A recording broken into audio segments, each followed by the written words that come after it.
Hello everyone, welcome to my channel. आज हम class 10th term second chapter 13 surface area and volume exercise 13.1 का question number 7 discuss करेंगे।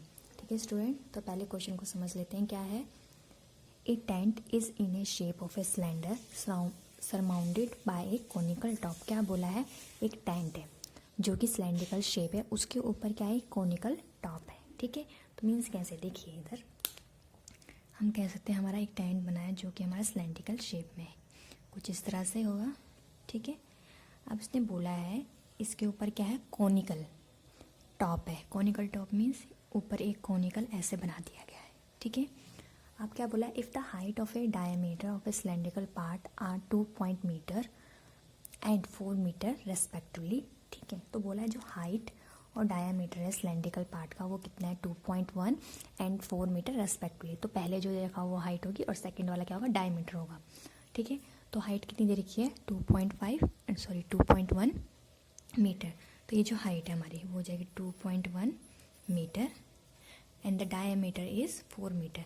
तो यहाँ से लेके यहाँ तक का क्या है, डायामीटर, जो कि हमारा क्या है, 4 मीटर है। ठीक है, जो 4 मीटर डायमीटर इसका है तो वो भी सेम ही होगा क्योंकि यहाँ पर कॉनिकल प्लस है, सिंपल।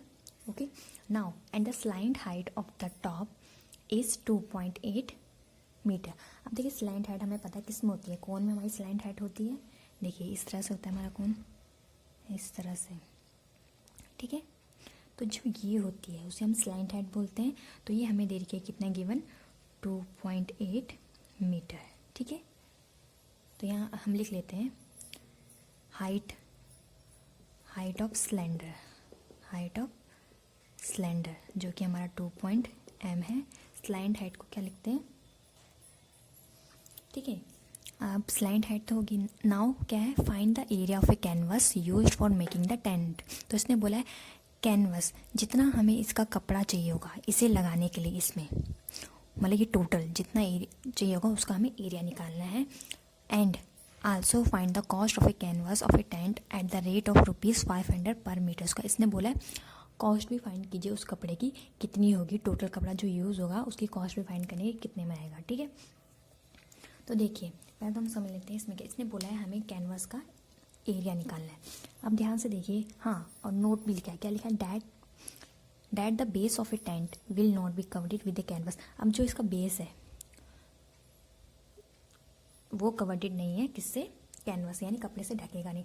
तो देखिए अगर हमें ये नोट नहीं भी आता तब भी हम कॉमन सेंस लगा सकते थे कि जो टेंट होता है नीचे से तो खुला ही रहता है, ऊपर से हमारा उसे कपड़े से बनाया जाता है। ठीक है, तो ये आप अगर नहीं भी दिया रहता तो ये हमें कॉमन सेंस लगा के फिर करना था। ओके, अब देखिए क्या करेंगे, देखिए पहले ये है, ये हमारा है सिलेंडर, इसका नीचे का इंक्लूड नहीं करना है। ठीक है, एरिया बोला है टोटल, तो देखिए नीचे का इंक्लूड नहीं करना है और ये भी इंक्लूड नहीं करना है क्योंकि ये तो हमारा किस में आ जाएगा, एक तरह से हमारे कोन में आ जाएगा, सिंपल सा। ठीक है, तो हम कहीं सिलेंडर का क्या निकालेंगे, इस तरह से है ये।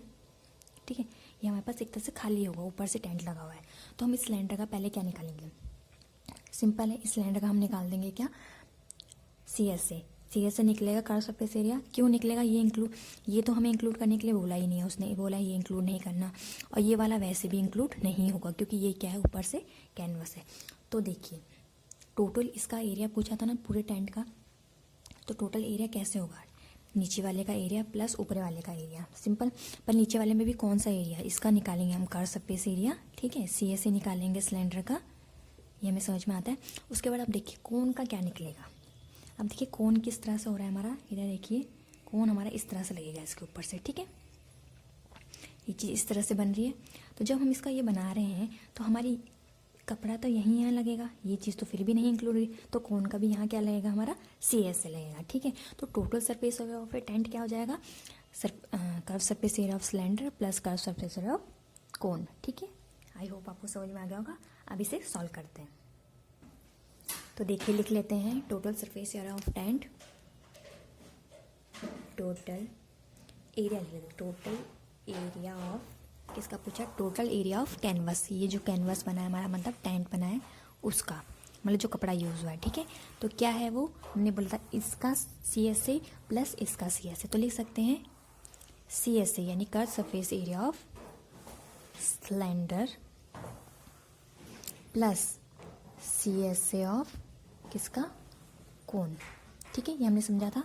अब देखिए वैल्यू पुट कर लेते हैं। CSA ऑफ सिलेंडर क्या होता है, हमें पता है क्या होता है, 2 पाई RH, और CSA ऑफ कोन क्या होता है हमारा, पाई RL।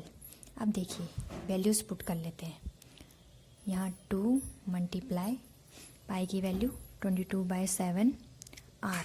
देखिए ये रेडियस दे रखा था हमें 4, तो 4 का अगर हम डायमीटर दे रखा था 4, इसका हम हाफ करेंगे तो ये हो जाएगा रेडियस। और H कितना है हमें दे रखा है 2.1। अब सेम इस वाले में पुट कर लेते हैं, ये हो जाएगा 22/7। R इसका क्या होगा, सेम ही होगा, यानी 4/2।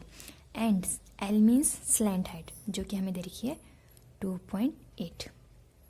ओके, अब हम इसे सिंपली सॉल्व करेंगे जैसे हमने किया हुआ था। ठीक है, करते हैं इसे। देखिए स्टूडेंट, सॉल्व करने का तरीका आपका कुछ भी हो सकता है, बस हमें क्वेश्चन को समझना था, क्वेश्चन में क्या बोला गया। मेन चीज़ हमारे सरफेस एरिया में जो ये हमारी मेंसुरेशन होती है उसमें सबसे ज़्यादा इंपॉर्टेंट था कि हम फिगर बना लें। जैसे ही हम फिगर बना लेंगे, हमें आया ज़्यादा क्वेश्चन तो हमारा वहीं सॉल्व हो जाता है फिगर बनाने के बाद।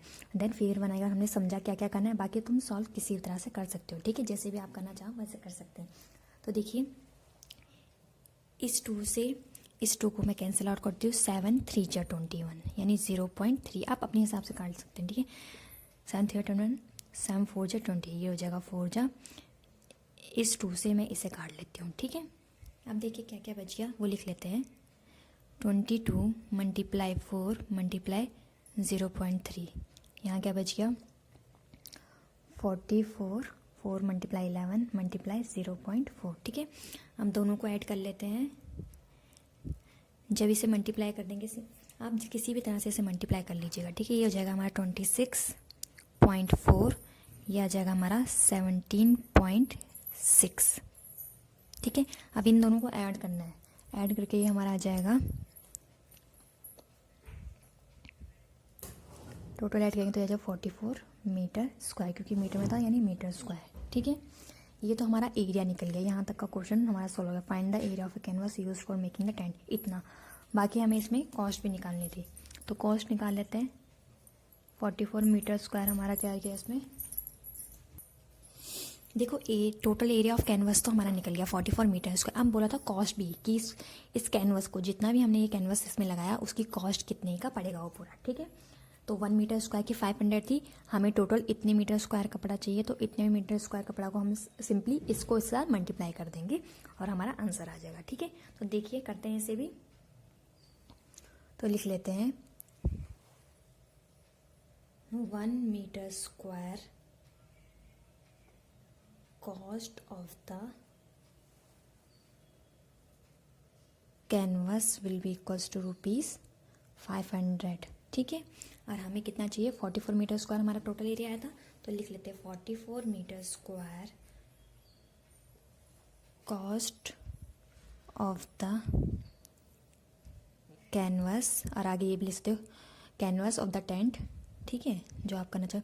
तो देखिए 1 मीटर स्क्वायर की 500, 44 मीटर स्क्वायर की निकालना, तो सिंपली 500 मल्टीप्लाई 44। ठीक है, तो जब हम इसे मल्टीप्लाई करें तो ये हमें पता ईजिली हो जाएगा, ये हो जाएगा इतना रुपीस। ठीक है, बस ये हमें कॉस्ट निकालनी थी। पहले हमें पूछा था एरिया, कितना एरिया कवर करेगा पूरा कैनवास, उसके बाद जो जितना कैनवास का एरिया था उसका क्या करना था, कॉस्ट निकालनी थी, जो कि हमारी आगे 22,000। Okay, now student next question हम नेक्स्ट वीडियो में करेंगे। Thank you.